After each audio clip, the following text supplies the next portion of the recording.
but most of the verses spoken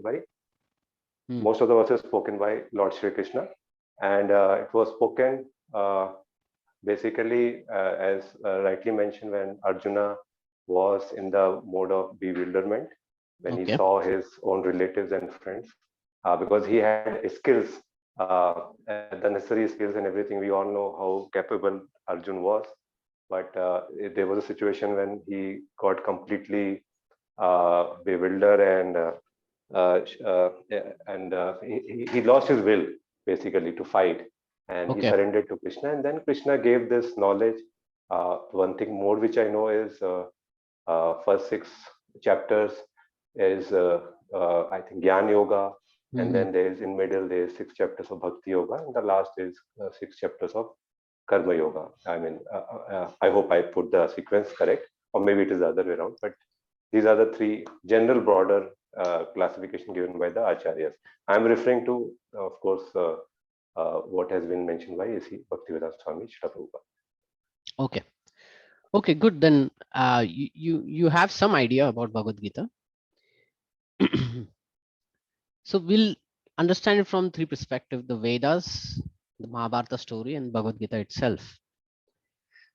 So in the Vedas, it is written in Sanskrit, and there are about 10 raised to 10 shlokas, and in that there are 700 shlokas of Bhagavad Gita.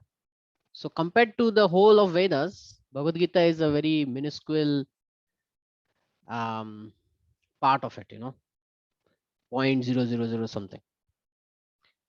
But it is considered the cream of the Vedas. Now, here is the Vedic tree diagram. I hope it's big enough. Let me.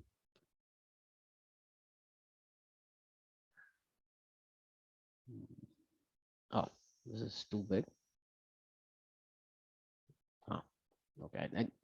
Yeah, you can see this diagram, right? Is it small or is it okay? It is okay. It's okay, we right? can see, bro. Okay. So in this the Vedic knowledge or the Vedas, they're divided into two. This is the classification: Shruti and Smriti. Shruti is the heard one, directly heard from the Supreme Being, and Smriti is the sages who have perfected their life.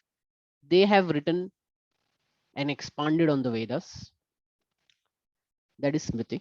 In the Shruti comes the four famous Vedas: Rig Veda, Yajur Veda, Sama Veda, Athar Veda. The Upanishads come over there. The Upavedas are there, the Vedangangas are there. The Vyakaran, grammar, Chandas, meter, Jyotish, astronomy, those part is there. In the Smriti comes the ritual Shastras. Dharma Shastra is there, Griha Shastra, and there are many others. Then there are Tantras also. Then there are Pancharatras. There is Puranas, of which there are 18 major, 18 minor. And then there is 6 darshanas, the philosophy, the Vedanta philosophy, Mimamsa philosophy, Nyaya philosophy, Vaisheshika, Yoga, Sankhya, these. And then there is Itihasas. Itihasas is where 2 major books come, Ramayana and Mahabharata. So this whole thing is Vedas. Sometimes people think that Vedas is just the 4 Vedas, but it is not so. It consists of Itihasas, Puranas also. And in this Itihasas, which is translated in simple words as history, the history is explained in of the many histories. There are many histories, of which Ramayana and Mahabharata are considered very important. And we'll go why. We'll try to understand why. And in the Mahabharata, which is about 100,000 verses, Mahabharata has 100,000 verses. In that, there's a small section of 700 verses, which is Bhagavad Gita. Okay. Now, the question comes is,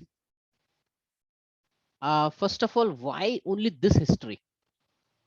And second is, why Bhagavad Gita? Why only history of Ramayana is there and Mahabharata is there? There are so many histories, but these are considered prime history. And the reason for Ramayana is that the supreme being that the Vedas reveal, and they reveal the name of Lord Ram in it, his story is there in Ramayana. And in Mahabharata, the supreme being as Lord Krishna, his story is there, and then his message is there. And that message is Bhagavad Gita. So Bhagavad Gita, in short, it's a story, it's a conflict. It comes in Mahabharata.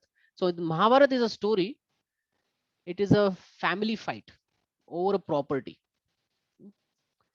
We'll go into details of that story, but it's basically a property fight, and these two cousins are fighting for that. And before the actual fight happens, one brother named Arjuna, he is thinking why I should fight in this war, because the result of the war is ghastly. There's killing, a lot of people die, my own people will die, my family members will die. And at that point he turns to Lord Krishna, who is his charioteer, and then he asks him what I should do in these times. And that's when Bhagavad Gita was spoken by Lord Shri Krishna. 700 shlokas only. Now, it is said in the glorification of Mahabharata that whatever is there in the Vedas is included in the Mahabharata. And what you will not find in so the verse says that everything is there in the Mahabharata. Like I was saying, the Vedas are 10 raised to 10 shlokas.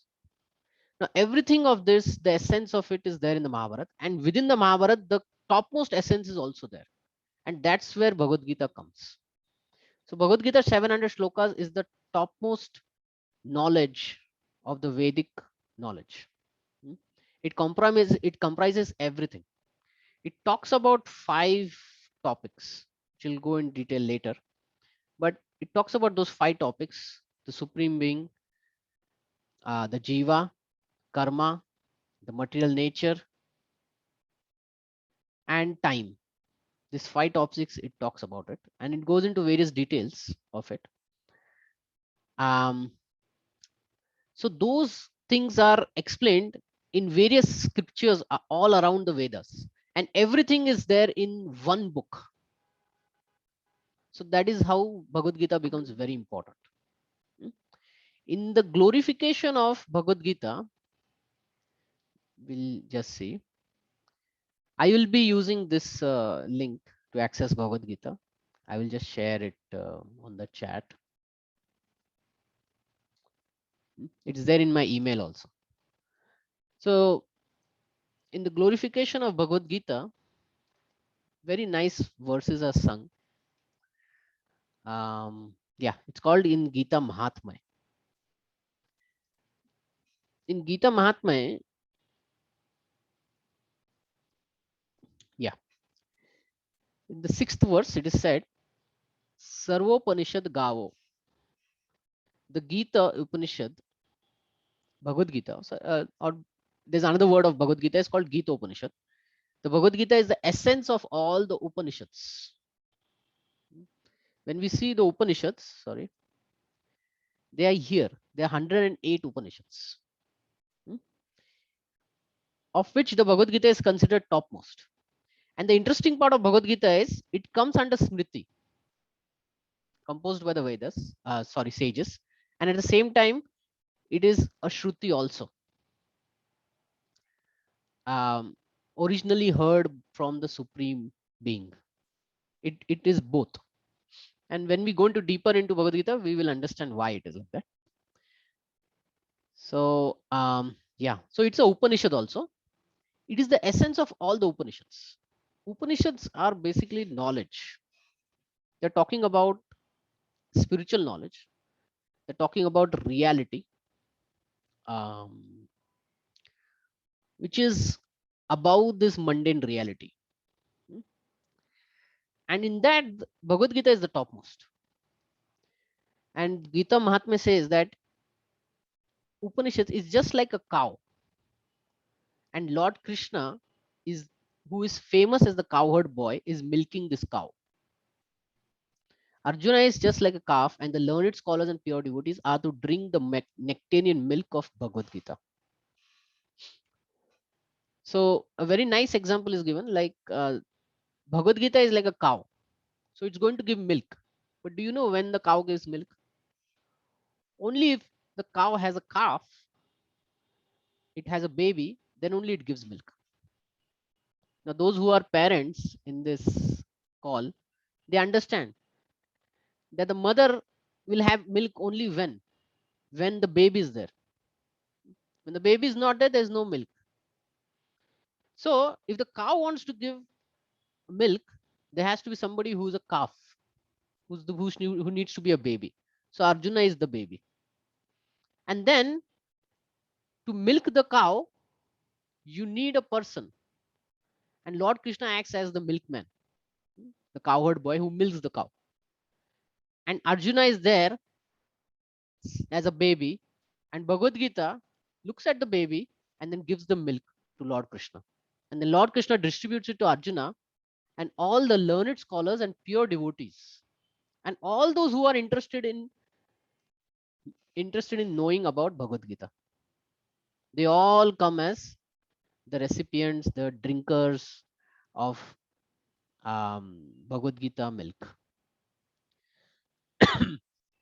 So first point, it is the essence of all the Upanishads. Upanishads talks about a lot of things. Now, all those things, it will, like I said, there are 108 Upanishads. So 108 Upanishads may talk about certain aspects of philosophy.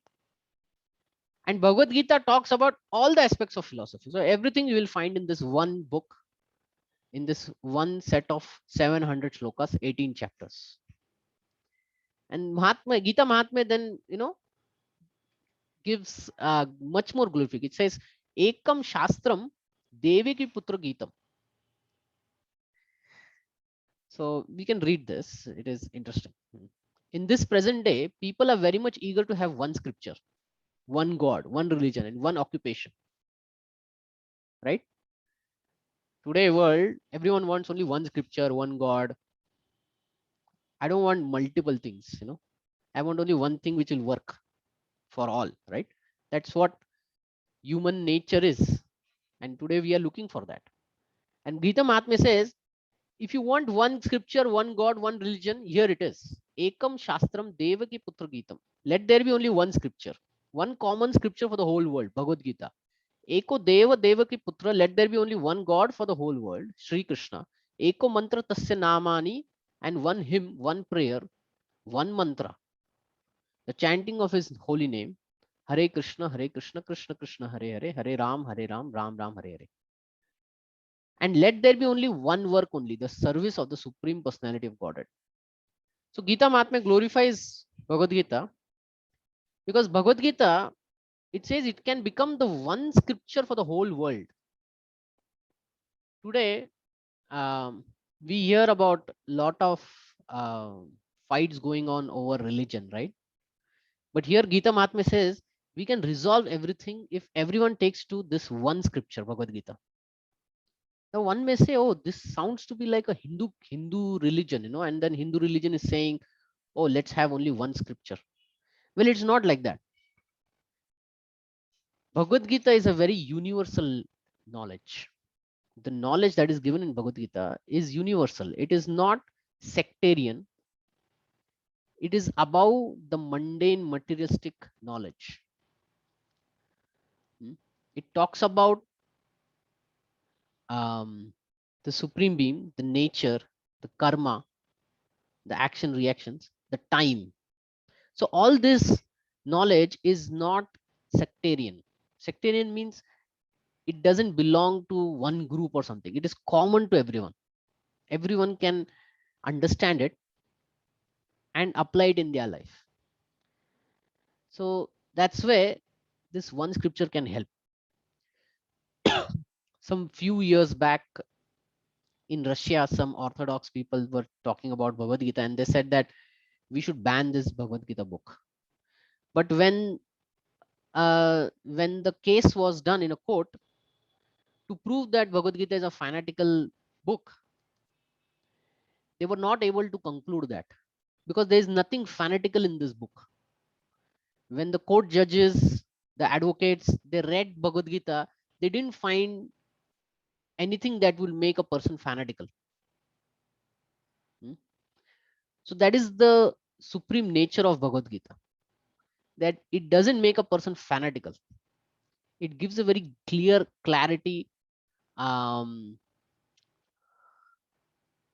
It gives a knowledge which is greater than, like I was talking about mundane knowledge. What is mundane knowledge or material knowledge? In simple words, if you put what is material knowledge, it compromises of, whatever we have learned till now in our schools and colleges: physics, chemistry, mathematics, finance, economics, civil knowledge. All of this is mundane knowledge, is material knowledge. Bhagavad Gita talks not about these. It talks about spiritual knowledge. It talks about knowledge which is metaphysical in nature. Like it talks about who we really are. It talks about what happens after death. It talks about how action and reaction work in this world. Now, all this knowledge is common to a person irrespective of his religious liking, irrespective whether he's a theist or an atheist. Because death is common to everyone. Action, reaction is common to everyone. It is not that action, reaction only applies to certain religious principle. No, it applies to everybody. Just like, the law, we are living in this country, India. The law of India applies to every citizen equally, right?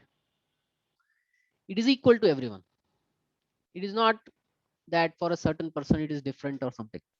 The fundamental laws are equal to everyone. Similarly, the fundamental spiritual knowledge is equal to everyone. And that's where Bhagavad Gita stands. And that's why it is called the cream of Vedic knowledge. So if you churn milk, the cream comes out, right? Similarly, the process of churning means you want to bring out the essence out of it. You want to bring out the real substance out of it. So from the whole of Vedas, which is 10 raised to 10 shlokas, if you want to bring out something, and that something comes out in, and that is what is Bhagavad Gita. It is just the 700 shlokas. It consists of all these things, and it is a universal knowledge. It is not at all sectarian. If you have any questions or comments, you can interrupt me, or you can type it in the chat section. I will stop and try to answer that. So our sessions will be very open. It is not that I just want to keep speaking. I'm expecting you to also interrupt and comment or ask question and take part in this. Few more things. Yes, tell. So I have one kind of question, like when you are saying the mundane knowledge, I mean mundane knowledge, the materialistic knowledge, we are saying it as a mundane knowledge, but like this mundane knowledge is quite helpful for a lot of people to I mean uplift their or progress in their spiritual life, right? For instance, in the COVID situation, there are a lot of people who doesn't have the internet connectivity, or they doesn't have the electronic, so they are, because of that mundane knowledge, they are in position to buy all these things, right? And they are able to attend those classes, spiritual classes. So I mean, how do we understand, I mean, how do I actually understand this? Yeah. It's a good question. So what does mundane means? One of the meaning is routine.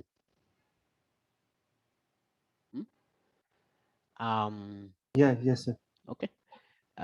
One of the meaning is like work day, which you were talking about, how to do work in ordinary. Another meaning is ordinary. Okay. Mundane doesn't mean useless. Okay. Mundane simply means routine, how to live in this world, make money, make a living out of it. Okay. That's what I meant, mundane knowledge. So it doesn't mean useless. I see. Okay. At the same time, mundane means it has something missing in it. It is only one part of the knowledge. It doesn't include the spiritual part. Okay. This is missing. Spiritual knowledge is missing. I see. So putting in simple words, like I said, physics, chemistry, mathematics, economics, finance doesn't talk about death. Or let's say if you say, biology may talk about death. But does it talk about how to get rid of death? To some extent, it will say, oh, we may do this research and all that. We are trying to stop that. But does it stop that? Does it talk about what happens after death? No. According to modern science, it just says we end. There's a full stop. After that, nothing happens. Yes, correct. So it doesn't go beyond that. Then does it talk about okay? I have like we are discussing things. So let's do this.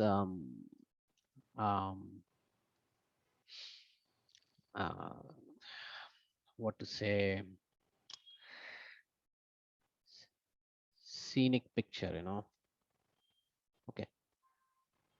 So we see all these scenic pictures. These are photos, right? Yes. Let's take painting. So these are paintings. If you just take one of them, this is a painting, very nice painting.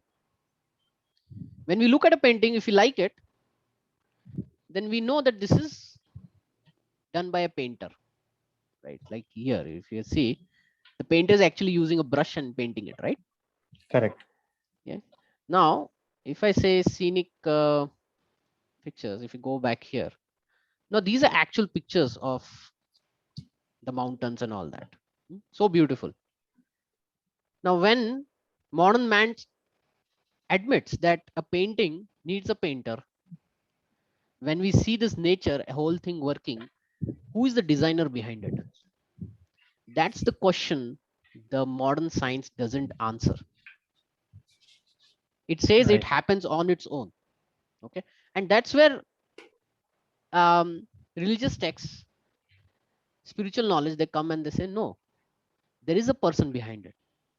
And here is the knowledge. So Bhagavad Gita talks about the supreme being. The supreme being is controlling the whole thing. So that is part of the spiritual knowledge. To talk about what happens after death, who we really are, why things are temporary in this world. See, we may accomplish a lot in this world. PhD, CEO of a company, billions of dollars. But when death comes, everything is hammered down, right? So many people have died. So many rich people have died. Do their family members send money to them? Or what happens? What happens to all this whole effort, right? So all these questions and the knowledge behind it is called spiritual. It talks about the spirit. It talks about afterlife and all that. It talks about karma. Who is controlling us? Why I take birth in such and such family only? All these questions science is not completely answering. So here we have Bhagavad Gita, which answers all that question, and it comes under the branch of spiritual knowledge. Okay. Yeah, sure. Yeah, it makes sense, Prabhu. Thank you. Okay. So as we go further, okay. Now, yeah. So we will hear some glorification of Bhagavad Gita. So is it that we are the only guys interested in Bhagavad Gita? So I created these 2 slides, to let us talk. Who all were there before us and currently there who are reading Bhagavad Gita? So this is Albert Einstein, Gandhi, Henry David Thoreau, Robert Oppenheimer. You know who is this guy, Robert Oppenheimer?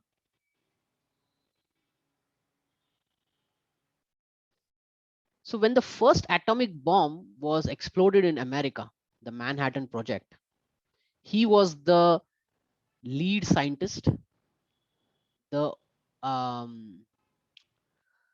director of that program, and he was reading Bhagavad Gita.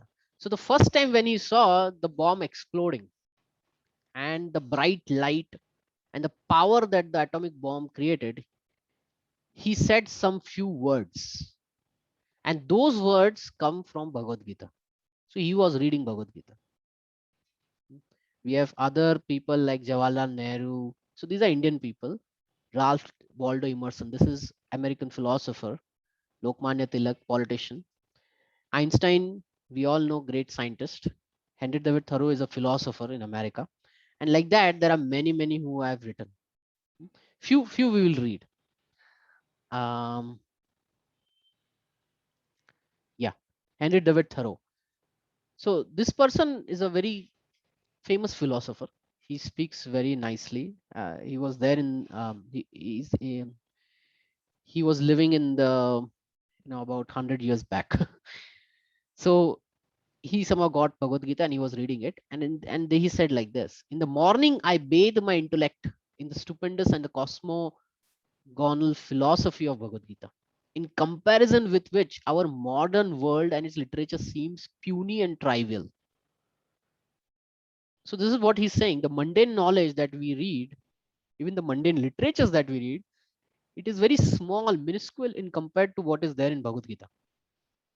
So this is his realization.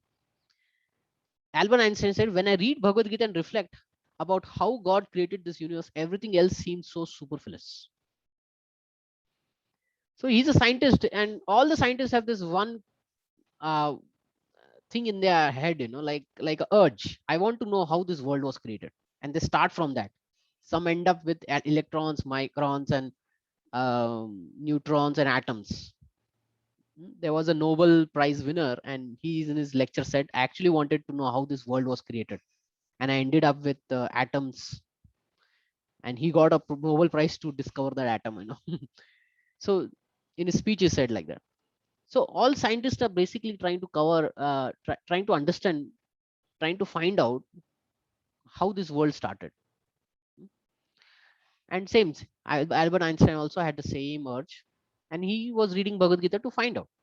And does Bhagavad Gita talk about it? Yes, it talks about it.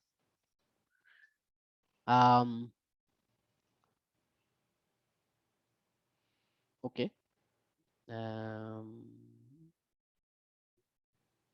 Okay, let's read the another one. Okay, Ralph Waldo Emerson. I owed a magnificent day to the Bhagavad Gita. It was the first of this book. It was as if an empire spoke to us, nothing small or unworthy, but large, serene, consistent, the voice of an old intelligence, which in another age and climate had pondered and thus disposed of the same questions which exercise us. Now, interesting point. We still have certain questions which everybody asks, like these few questions: what happens after death, what is eternity, what is mortality, what is immortality, right? Is there really a god? How did this world coming being? All these questions are there, and Ralph Waldo Emerson is saying that Bhagavad Gita does talk about all this.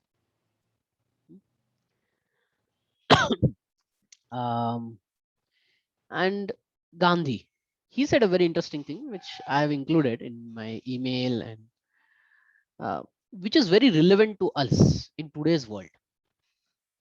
We are mostly, all of us are working in IT field, and every day is a challenge for us. Every day some challenge comes up, and we need inspiration, we need guidance, And Gandhi, he said, when he was fighting for the freedom of this country, he was he used to turn to Bhagavad Gita. And he says, when doubts haunt me, when disappointment stare me in the face, and I see no one ray of hope on the horizon, I turn to Bhagavad Gita and find the verse to comfort me. I immediately begin to smile in the midst of the overwhelming sorrow. Those who meditate on Bhagavad Gita will derive fresh joy and new meaning from it every day. So this is the key of Bhagavad Gita, that it will give us clarity in our life. Almost everyone in this world, whether poor, rich, middle class, disabled, a healthy person, they all go through difficult situations, either every day or once in few days or once in a year or whatever. But everyone goes through that. Agreed? And what to do at that time? Some people don't know how to handle those situations. It becomes so stressful for them. They think, oh, let me commit suicide. They start drinking or they start smoking, and then they get disease later on. They take to all these things. And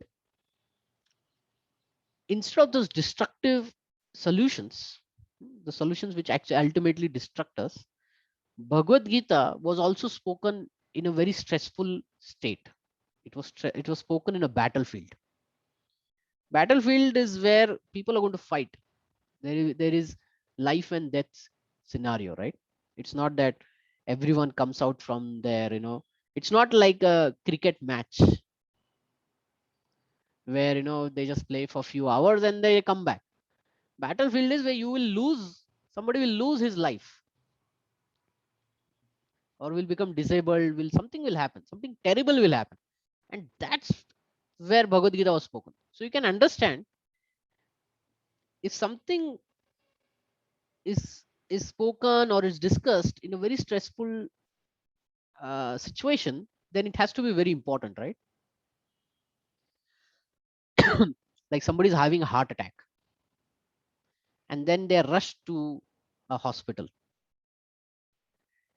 and the doctor does one treatment or does a test, and they figure out where the blockage is. Then isn't the test becomes the prime test to be done, the most important test to be done, like that? And then the treatment that happens, that is the most important treatment.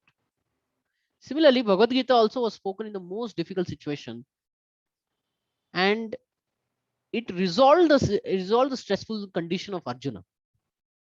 Therefore, um, it is a book which is relevant to us also, because for us also every day is a stressful condition, whoever we may be, working in IT, even in our family life, as a husband, as a brother, as a son, as a citizen of this nation, in our job, as a manager, as a leader, or as a team member.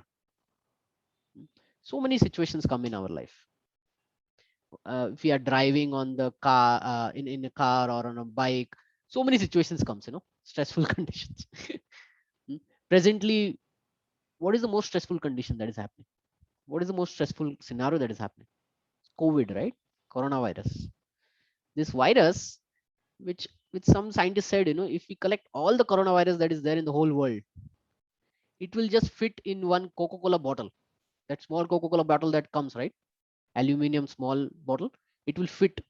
All of that will fit in that bottle or in that can, Coca-Cola can. You can imagine that much of virus is only needed to create such a devastating situation all around the world. That much of virus is only needed. You don't need a big huge atom bomb. You just need that virus, which is only containing, how much virus you need? 7 grams, he said, fitting in the can of a Coca-Cola. so when all the situations are going around, and almost more than I don't know the exact number, but maybe 6-7 lakh people have died. So when such a stressful situation is happening, people will look for solutions. People will look for comfort. People will look for answers. And Bhagavad Gita is here to give the answer from a spiritual perspective. And as we read further and as we go inside it, deeper into it, we will see what are the answers to it. Now, just going forward with some more glorification of Bhagavad Gita, I will choose Adi Shankaracharya. Oh, sorry.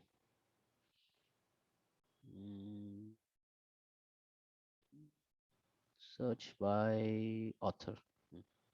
Adi Shankaracharya. He wrote glorification of Bhagavad Gita and his famous prayer, Bhaja Govindam, Bhaja Govindam, Bhaja Govindam, Moodmate. So we'll just pick a few verses and discuss about it. Bhagavat Gita Kinchit Dhadita Ganga Jalave Kanikapati Kapita. So verse number 21. What it says is, let a man read but a little from Bhagavad Gita. Drink just a drop of water from Ganga. Worship Murari Krishna just once, and he then will not have altercation with the Lord of Death, Yama. So he glorifies Bhagavad Gita as that which will even defeat Yama, the death. How and all, we'll discuss that later. 28th verse. Geyam Gita Nam Sharanam Dheyam Shripati Rupa Majasaram. Okay. What it says is, regularly recite from Bhagavad Gita, meditate on Vishnu in your heart and chant his 1,000 glories. Take delight to be in the noble and the holy. Distribute your wealth in the charity to the poor and the needy.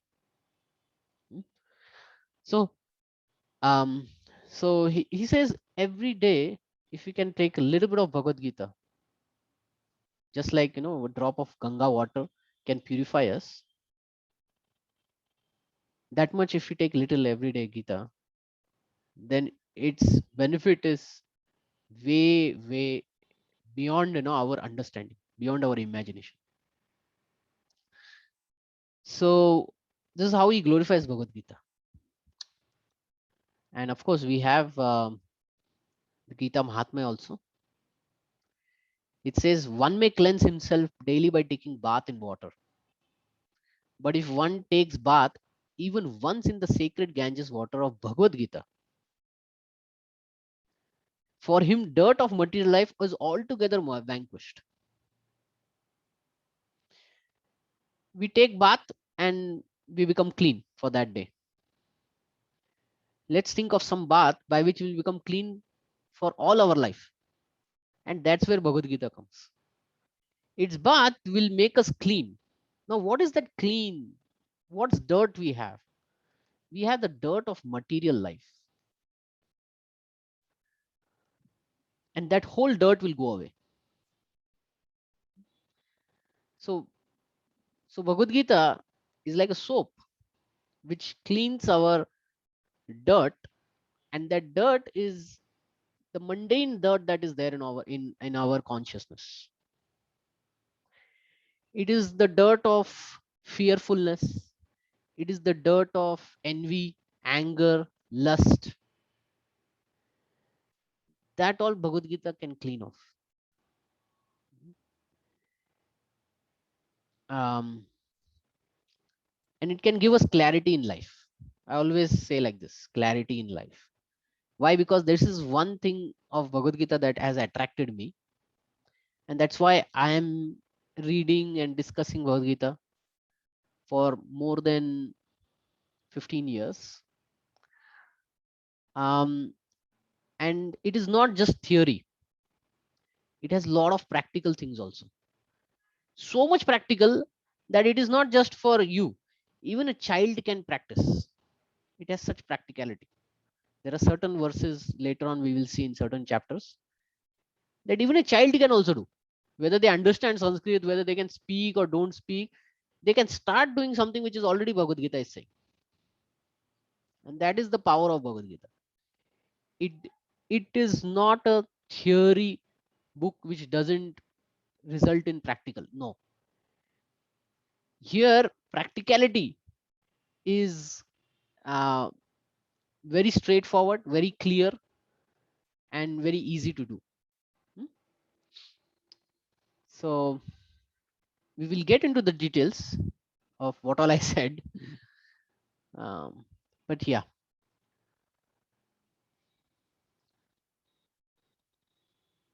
Okay, so I wanted to talk about the story of Mahabharat, but I don't think I have time now to talk about it. But in case you are interested, it is there in this link. The whole Mahabharat is there, not just a thing. Just let me, yeah, Mahabharat. Okay, let me put this in the chat.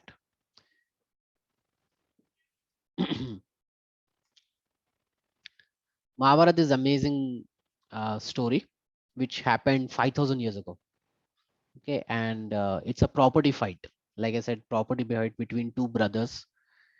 The Kauravas, headed by Duryodhan and his 99 brothers, versus Yudhishthir and his other 4 brothers, Arjuna, Bhima, Nakul, and Sahadev. And it's Arjuna in the very fight, in the very last fight, after all the negotiations failed. After all the negotiations failed, it was just understandable that, okay, we have to fight it out.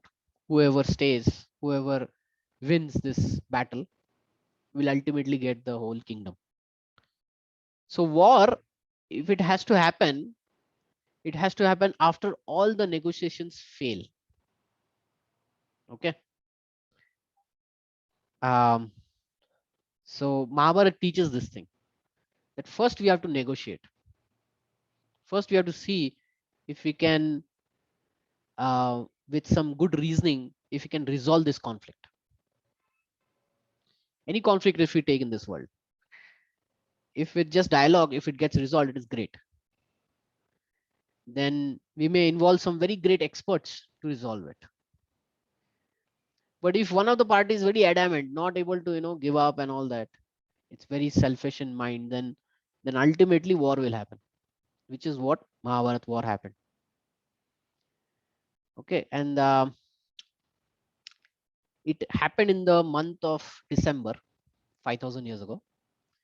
And there's a particular Ekadashi that comes in December, which is called Mokshada Ekadashi. It is called Gita Jayanti also. On that day, the first day of Mahabharat happened. The very first hour of Mahabharat is where Bhagavad Gita was spoken. So even when the war was about to start, the Mahabharata was spoken. It was spoken in about 45 minutes for Lord Krishna to Arjuna. And Arjuna had this doubt, I don't want to fight this war. But after hearing this whole Bhagavad Gita, I said, yes, I will fight this war. So we want to know, what did he hear? What is there in Bhagavad Gita then?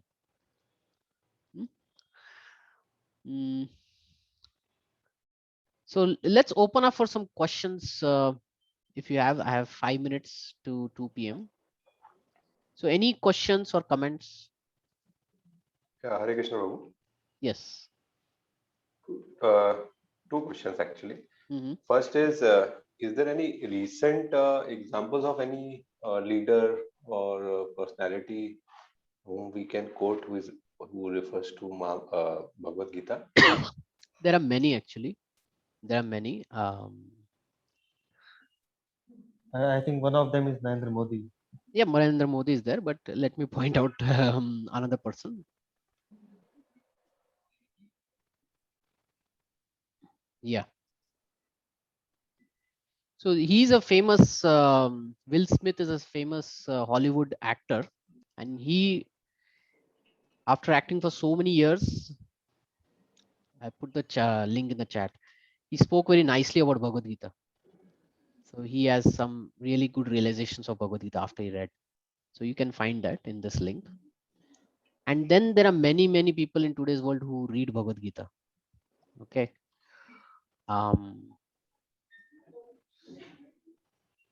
Like someone said, Narendra Modi is there. There is a politician. Actually, all the philosophers and those who are thoughtful, they read Bhagavad Gita. But Okay. which version they refer to? Like So yeah, there are there are hundreds of editions of Bhagavad Gita. The text is the same, but the interpretation may slightly differ in many editions that are there in the market. So how to choose is the question. Which one to choose, right? So in the Vedic literature, right, the Vedic literature comes through disciplic succession. There is a teacher who teaches it to disciple, to the student. That's how even our mundane subjects are taught, right? Physics, chemistry, mathematics. They're taught the same way in a university by the teacher to the student. The student later becomes a PhD, and then he himself becomes a teacher and teaches it to his students. And that's how they pass the knowledge of physics, the same physics, generation after generation. The same way, this knowledge, Bhagavad Gita, or the Vedic knowledge in general, in the Vedic knowledge, it is passed through disciplic succession. And that disciplic succession should be started by the supreme being. And then it should be given to Brahma, Narada, Vyasa, like that. Okay, it cannot be started by any person. It has to be started by the supreme being. And therefore it is pure in nature. Okay. So like that, at present, there are 4 of these sampradayas, which are having their connection with the supreme being Krishna. And here is this Bhagavad Gita as it is, which comes in Madhva Gaudiya Sampradaya. And it lists down the parampara, who were the teachers in this line. And this line goes back to Lord Krishna. So Lord Krishna gave this knowledge to Brahma, Brahma gave this Narada, Vyasa, Madhva. So one should look at this lineage. When they are trying to refer a Bhagavad Gita, the Bhagavad Gita, that book should tell in which lineage is that book coming into. Okay. If this lineage is not there, then the person would have, used his Sanskrit knowledge and translated it the way he thinks what is the meaning of it. Right. But yeah, but the issue with that is it may not necessarily match with what Lord Krishna spoke. And there are these serious differences between modern writers or philosophers. Like one of the politician, he read Bhagavad Gita and then he translated and he said that Bhagavad Gita is meant for freedom of India. It is not actually meant like that. There is nothing like that in the whole of the book. But he was so much into this freedom struggle that whatever Bhagavad Gita was saying, he thought it is saying to fight for the independence. And therefore he made that conclusion. But Krishna doesn't talk about that. So therefore this Bhagavad Gita is called Bhagavad Gita as it is, as Krishna wanted to tell. Therefore it delineates, this edition delineates, what that how the message that Krishna gave in its original form, it is coming down to us. These are the names and it's coming down to us. So this is how we understand the authenticity of the book. 2 things, Vedas are to be taught through this way, that there should be a disciplic lineage. And that lineage should start from the supreme being. It should not be for some person or something, Otherwise, there will be some misinterpretations, misunderstanding in the text. Okay. So those are the conditions that we should see when we are trying to access any Vedic literature book. Which lineage it comes. Yeah. Okay. I had one more question, Prabhu, which you can decide to, paucity of time, you can choose to answer in the next session also. But the only thing is, there is one more Gita, which is Uddhav Gita. but that is like taught or spoken very, I mean, not so frequently. Although I think it is there in Srimad Bhagavatam, 11th canto, but not. I mean, it's not so popular as this Bhagavad Gita, although it is spoken by Lord only. So, Yeah. So is there this, a reason for that? no, there is no such reason actually. It is there in Bhagavatam, this Uddhav Gita. This is where Lord Krishna instructs to Uddhava from chapter 7 to, I think it goes further many chapters, maybe till 29th. This whole part is called as Uddhav Gita. So it was instruction to Uddhava. Uddhava was a great personality who lived 5,000 years ago, and he was friend of Lord Krishna, and he was devotee of Lord Krishna. And to him personally, Lord Krishna gave set of certain knowledge, which is there in Bhagavad Gita, and he gave many other knowledge also. So all that is there here. And the question was whether this is being discussed openly, or why it is not been taught and all that. Actually, it has been discussed, but mostly the Vedic learners are there, right? The Vedic teachers, the Vedic students, they are mostly accessing this. When we talk about general public and all, they are more interested in itihasas. See, when we talk about this whole Vedic tree, it has 10 raised to 10 shlokas, 10 raised to 10 text, of which certain texts, most of the text actually, 99% of the text is highly technical. So general public is not interested in this. General public is interested in history. Hey, what was the conflict in Mahabharata? What was the conflict in Ramayana? Where is the war? What is the fight? Okay. So for general public, common public, these two literatures have always been very attractive. But when we talk about Vedic scholars, Vedic learners, Vedic students, they access other books and they discuss everything. So it's a matter of like, whether it's somebody trying to do a PhD in the subject matter versus somebody who just wants to know. Okay. But what is there in Uddhav Gita is also there in Bhagavad Gita. It is there. You have to decipher. There is little more details in Uddhav Gita on other topics. But yeah, from the common person perspective, Mahabharata and Ramayana have always played great roles. Why? Because at the start I was saying that let me just complete. At the start I was saying that whatever you can find in the Vedas is already there in the Mahabharata. This is the glorification of Mahabharata. And what you don't find in Mahabharata, you won't find in anywhere. That's how the verse is. So Okay. So yeah, you can access this Uddhav Gita, as you are very interested in this philosophy, to get deeper into it. So you can access this Uddhav Gita.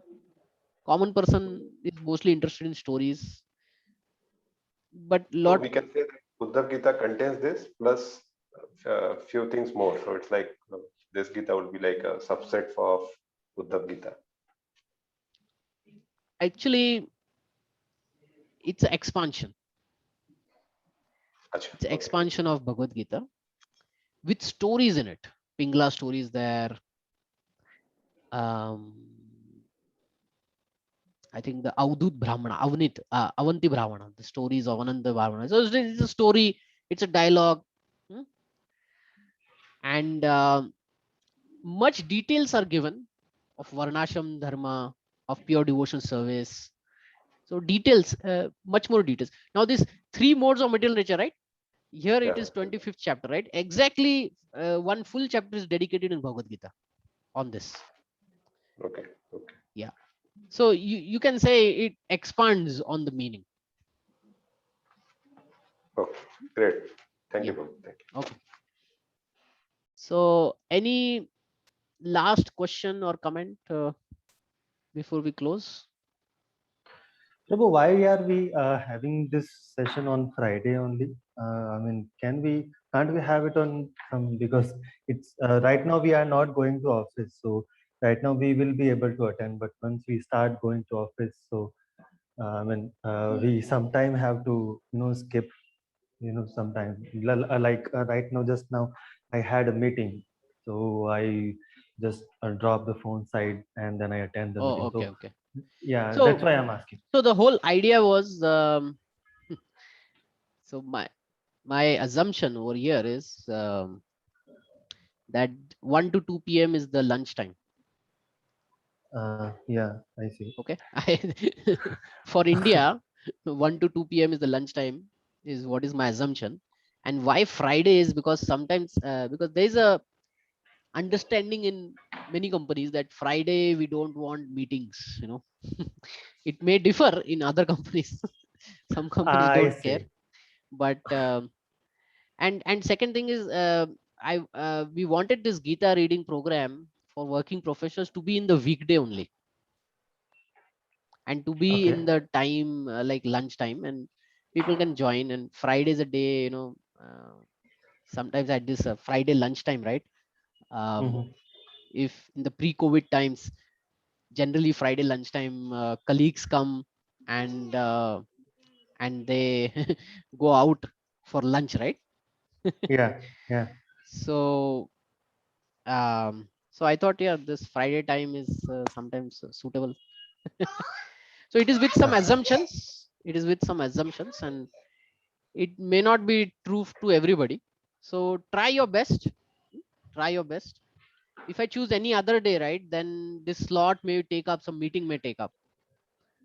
But Mhm. in like I work in Synopsis, and sometimes Friday, this particular time slot, nobody wants to discuss disturb. Friday is a Mhm. day we don't want meetings, so some companies have no meeting days, and Friday is that day. Uh, So with all those understanding, this slot is picked up. I see. Yeah, Uh, it will. So yeah, I understand it will be difficult for some, but I don't think every Friday would be a, a difficult thing to attend. no, no, just for today only. Otherwise, Yeah, I mean, the meeting will be a little later. So just unfortunately, just yeah, today only it happened. yeah. So So the because actually I'm asking because I don't want to skip any class. I mean, so yeah, so it good might be a question you long-term asked. plan. I'm recording all these classes and I will upload it to Google Drive. Uh, So it will be there yeah. to hear after. There's no problem. Okay. Mm. Sounds good. So Okay. so yes. So thank you very much for attending and coming for the first class of our corporate Gita reading program. Let me stop recording.